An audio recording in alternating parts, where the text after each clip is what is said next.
FastCast TV. Santa Clarita Diet. This is going to be a frank, spoiler-filled discussion of the show.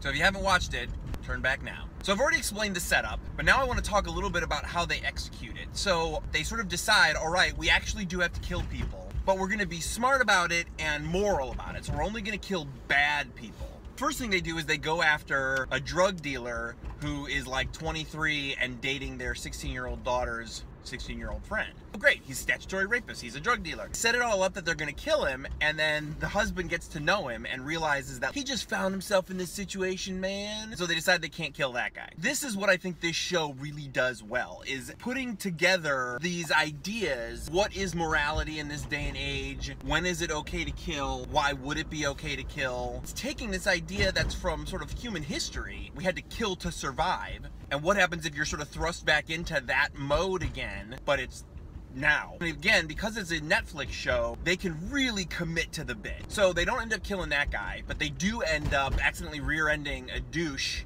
in a Porsche, and so they kill that guy, put him in a freezer and save him for later. She starts making like protein smoothies out of this guy. As the show progresses, one of their cop neighbors discovers what they've done and starts blackmailing them to be his own personal hit squad. She ends up turning one of these criminals into a zombie like herself. Then they end up killing the cop. A normal network sitcom would not go this far in the first season. They wouldn't kill one of the regulars, the next door neighbor cop. And I think it's really great that they felt like they were able to do that, because I think if you're making a show about death and killing, to shy away from death and killing doesn't really make sense. So when the cop disappears, a million cops descend on their sunny little cul-de-sac, and she has this marathon night where it's like, we gotta get rid of this body. How are we gonna get rid of this body? Well, I guess I'll just have to eat the whole thing tonight. The banality right next to the horror. Honestly, I think it is reminiscent in some ways of Buffy. Buffy really captured, this is goofy and silly while still being life or death. Buffy, I think, at least at the beginning, swayed a little bit more to the horror side, whereas this, I think, sways a little bit more to the comedy side. Spiritual successor, let's put it that way. The season basically wraps up in a situation where there's a supposed expert who knows kind of what's happening to her,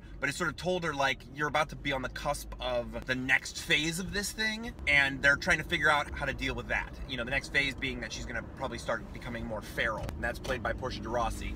Because the pedigree of this show is Better Off Ted, and the writing definitely feels like that. It's like that ridiculous, ad absurdum stuff. My assumption is if you're watching this, you've either already watched it or you have no intention of watching it. So I hope that maybe this convinced you to watch it, because it really is terrific. And now we're getting into the one major negative of the Netflix model, which is that it came out on Friday. I've now watched the entire thing, and assuming there's gonna be a second season, it's gonna be a year. You binge on it and then you gotta wait. The ultimate example of that being that I just watched the Super Bowl last night, and I saw the preview for Stranger Things Season 2, which looks amazing! But it's not coming out until Halloween. Santa Clarita Diet Season 1. Highly recommended. If you haven't seen it, go see it. FastCast TV. See ya.